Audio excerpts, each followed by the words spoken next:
அனைவருக்கும் வணக்கம். திருக்கழுக்குன்றத்திலிருந்து கோபு கணேசன். இன்றைக்கி நம்ம பார்க்க போகிறது அடுத்த ஆண்டு 2025ஆம் ஆண்டு மீனராசி பலன்கள் பார்க்க போகிறோம். ஸோ இருக்கிற ராசியிலே கடைசி ராசி மீனராசி. ஸோ நெக்ஸ்ட் இயர் இவங்களுக்கு எப்படி இருக்குன்றதை பார்த்துலாம். மீனராசி நபர்களுக்கு அடுத்த வருஷம் பார்த்திங்கன்னா எல்லாருக்கும் தெரிந்ததான் 7.5 சனி மத்திய பகுதியான ஜென்ம சனி ஆரம்பிக்க உள்ளது அடுத்த வருடம் மார்ச் மாதத்தில். அதன் பிறகு பார்த்தீங்கன்னா ராகு கேது பயிற்சி ஆரம்பிக்க உள்ளது. ராகு கேது பயிற்சினா மே மாதத்தில் இருக்குது. ஸோ மே மாதத்தில் மீன ராசியிலேருந்து கும்பத்துக்கு ராகு செல்கிறார். அது ஒரு பெரிய நல்ல விஷயம். ஏன் அப்படின்னா ஜென்ம சனியை விட ராகு கொடுத்துக்கின்ற தொல்லைகள் அதிகமாக இருந்திருக்கும். 2024 இப்போ கடந்த ஒரு 7 மாதமாகவே மீனராசிக்கு சரியில்லாத அமைப்பு தான். எல்லா வகையிலும் தொந்தரவுகள் கொடுத்துருப்பார் ராகு. மன சஞ்சலங்கள், மன குழப்பங்கள், எந்த ரிசல்ட் ஓரியன்டாக எதுவுமே இருந்திருக்காது. ஸோ கிடைச்ச நம்ம செய்கிற வேலைக்கு பலன் இல்லாமல் இருந்திருக்கும். அது போன்ற விஷயங்களில் பெரிய தொந்தரவுகள் கொடுத்துருப்பார். அது மட்டும் இல்லாது உடல் ஆரோக்கியத்தில் பிரச்சனை ஏற்பட்டிருக்கும். மீன ராசின்றது நம்ம உடல் பகுதியை, கால் பகுதியை குறுக்கக்கூடிய ராசி. அது முக்கியமாக பாதத்தை குறுக்கக்கூடிய ராசி. ஸோ பாதம் சார்ந்த தொந்தரவுகள் ஆல்ரெடி இருக்கும் மீன ராசிக்கு. அது மட்டும் இல்லாத அடுத்த சனி பயிற்சி, சனி உங்கள் ராசிங்களில் மீன ராசியின் மீது வரும்பொழுது பாதத்தில் பெரிய தொந்தரவுகள் ஏற்பட வாய்ப்புள்ளது. ஸ்கின் டிசீஸு, அப்புறம் ஒரு சிலருக்கு குதிகால் வலி வருவதற்கு வாய்ப்பு இருக்குது.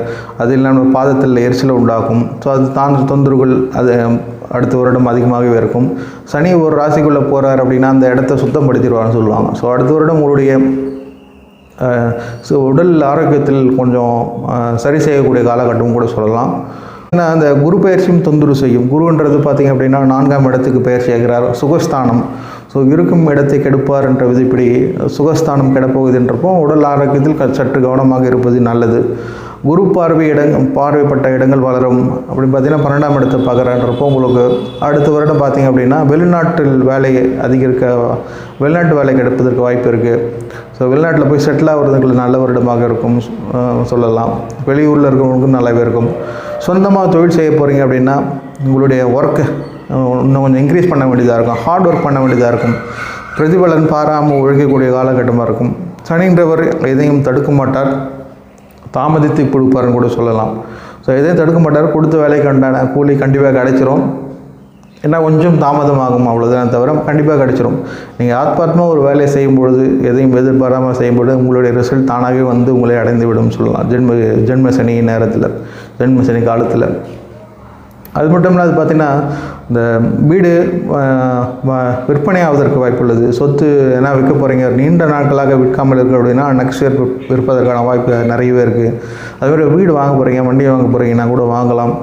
சுப விரயம் ஏற்படுவதற்கும் அடுத்த வருடம் நல்லாவே இருக்குது. அது மட்டும் இல்லாத பார்த்திங்கன்னா வண்டி ஓட்டும்போது கொஞ்சம் கேர்ஃபுல்லாக ஓட்டுறது ரொம்ப ரொம்ப முக்கியம்.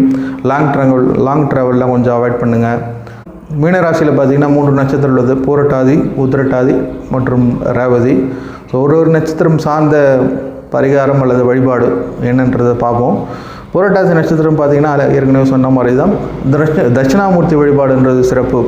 குருவோட வீட்டில் இருக்கக்கூடிய குருவின் நட்சத்திரம் பூரட்டாதின்றதுனால தட்சிணாமூர்த்தின்றது சிறப்பான வழிபாடாகவே இருக்கும். முடிந்தவர்கள் அல்லது ஒரு சதுரகிரி போயிட்டு வாங்க.